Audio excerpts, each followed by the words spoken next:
Specifically, I want to break it down into 5 different but connected processes or nodes. We have the post-2015 UN process, the first. Secondly, we have the Sustainable Development Goals process, which came out of Rio Plus 20, the second. We then have a civil society movement and campaign, a third process.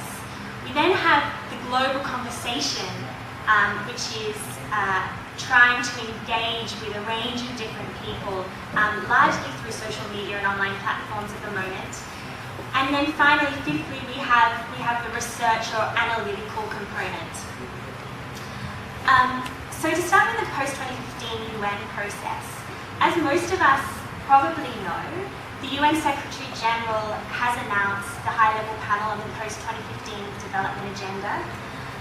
The panel comprises 26 representatives from government, academia, civil society, and the private sector, and is co-chaired by the President of Indonesia, the President of Liberia, and Prime Minister David Cameron of the United Kingdom. The UN Secretary General has asked this panel to prepare a bold yet practical development vision on the global post-2015 development agenda. The panel is meeting for the first time next week in New York on the margins of the General Assembly and has been asked to prepare a report which will be submitted to the UN Secretary General in May 2013. This report will then inform the UN Secretary General's inputs into an event that will be held in New York in September 2013, so a year from now, on the post-2015 development agenda. To help us think through all of this, in your packs there is a very useful process sheet map that CAFOD has put together.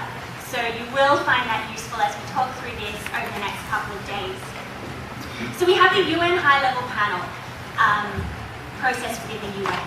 We then have within the UN system a task team that has been assembled which comprises a range of UN agencies who are working together on the post-2015 agenda from the UN's perspective. And they published their first very useful report in June this year called Realising the Future We Want for All.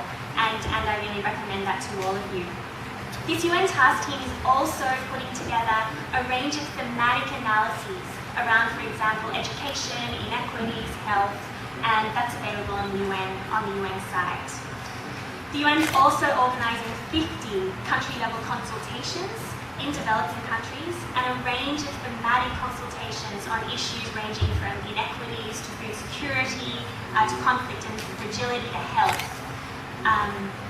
to garner views on some thematic issues.